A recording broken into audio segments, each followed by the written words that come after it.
कांग्रेस अध्यक्ष सोनिया गांधी ने अपने जीवन के 74 वर्ष पूरे कर लिए हैं। आज जब कांग्रेस देश भर में बीजेपी के सामने सबसे बुरे दौर से गुजर रही है, ऐसे में पार्टी के कार्यकर्ता लगातार सोनिया गांधी की तरफ ही देखते हैं। हालांकि राहुल गांधी को कांग्रेस का अध्यक्ष बनाया गया था, बावजूद इसके महत्वपूर्ण निर्णयों में सोनिया गांधी की भागीदारी काफी अहम रहती थी।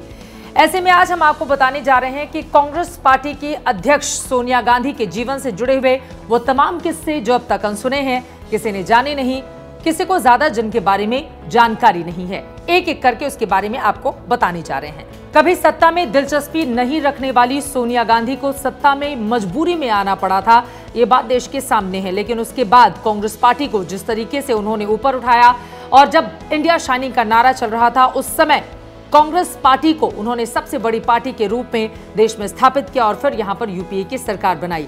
लेकिन आपको बताते चले कि जब विदेश से सोनिया गांधी देश में आई थी, 1970 के दशक में भारत उस समय औद्योगिक क्रांति की तरफ बढ़ रहा था और इंदिरा गांधी के छोटे बेटे संजय गांधी मारुति कार की फैक्ट्री लगाने की कोशिश कर रहे थे और इस फैक्ट्री में संजय गांधी की ओर से सोनिया गांधी को अपना साझेदार बनाया गया था। कुछ कागजात पर सोनिया गांधी ने बाकायदा दस्तखत भी किए थे।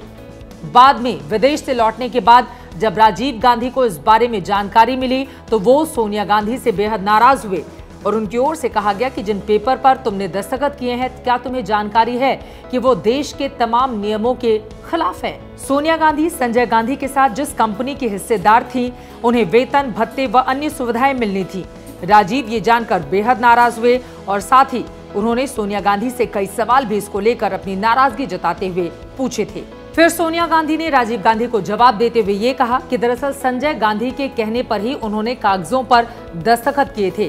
तब राजीव गांधी की ओर से ये कहा गया कि दरअसल उस समय तक कोई भी विदेशी नागरिक हिंदुस्तान की किसी कंपनी में साझेदार नहीं हो सकता और ये देश के कानून के हिसाब से नहीं है, यानी कि तुमने जो किया वो गलत है। एक दिन संजय गांधी अपनी कंपनी में बनी पहली कार के टेस्ट ड्राइव के लिए सोनिया गांधी को अपने साथ में लेकर गए। आपको बता दें कि वो कार डिब्बे जैसी थी और कार जब तेज रफ्तार से आगे बढ़ रही थी तो वो काफी ज्यादा गर्म हो गई थी, यहाँ तक कि उसके दरवाजे भी बंद नहीं हो रहे थे शुरू में। अब जिसके बाद सोनिया गांधी काफी ज्यादा डर गई थी।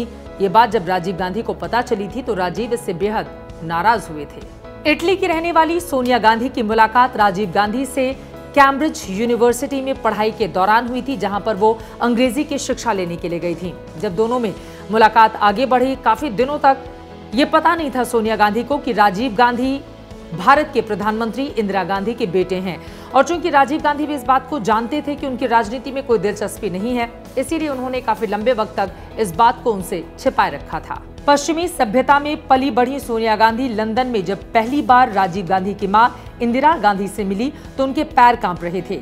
उन्होंने उस वक्त पहली बार साड़ी पहनी थी।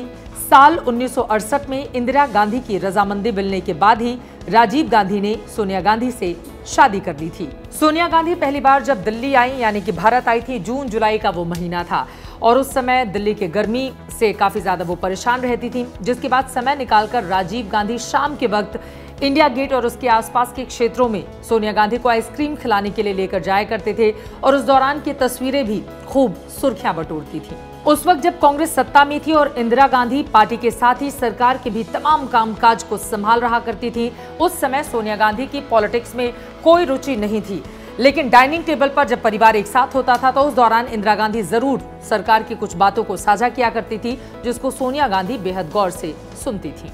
सोनिया गांधी कभी नहीं चाहती थी कि राजीव गांधी सत्ता में आए और उन्होंने राजीव गांधी को इसके लिए मना भी किया था। लेकिन इंदिरा गांधी की हत्या के बाद राजीव गांधी को मजबूरी में सत्ता में आना पड़ा था। हालांकि बार बार सोनिया गांधी की ओर से मना किया गया था। उनको इस बात का डर था कि कहीं इंदिरा गांधी की तरह ही राजीव गांधी की भी हत्या न कर दी जाए। सोनिया गांधी का ये डर सच साबित हुआ और तमिलनाडु की एक चुनावी रैली में आतंकी संगठन लिट्टे ने राजीव गांधी की हत्या कर दी। सोनिया गांधी के कांग्रेस पार्टी की कमान संभालने के पीछे की भी कहानी काफी ज्यादा महत्वपूर्ण है। पॉलिटिक्स में वो आना नहीं चाहती थी, अपने कदम आगे बढ़ाना नहीं चाहती थी। बहुत सारे डर ऐसे थे जिनसे वो जूझ रही थी। CWC की मीटिंग में तय किया गया और कांग्रेस वर्किंग कमेटी की बैठक के बाद एक प्रवक्ता ने सोनिया गांधी को आकर सूचना दी कि सोनिया जी, CWC ने नरसिम्हा राव के नेतृत्व में आपको पार्टी का अध्यक्ष चुन लिया है और आपको इस बात का सम्मान करना चाहिए। सोनिया गांधी की ओर से इस बारे में कहा गया कि मैं पार्टी के इस फैसले को स्वीकार नहीं कर सकती हूं क्योंकि राजनीति मेरी दुनिया नहीं है।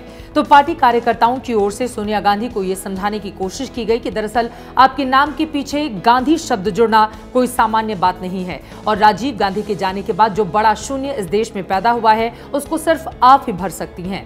लेकिन सोनिया गांधी नहीं मानी और नरसिम्हा राव को कांग्रेस पार्टी का अध्यक्ष चुना गया। हालांकि बाद में परिस्थितियां कुछ ऐसी बनी कि 1997 में सोनिया गांधी ने कांग्रेस पार्टी की कमान संभाली और उसके बाद 2004 में यूपीए के नेतृत्व में देश में सरकार बनी। डॉक्टर मनमोहन सिंह इस देश के प्रधानमंत्री बने और अगले 10 सालों तक उनकी सरकार चली।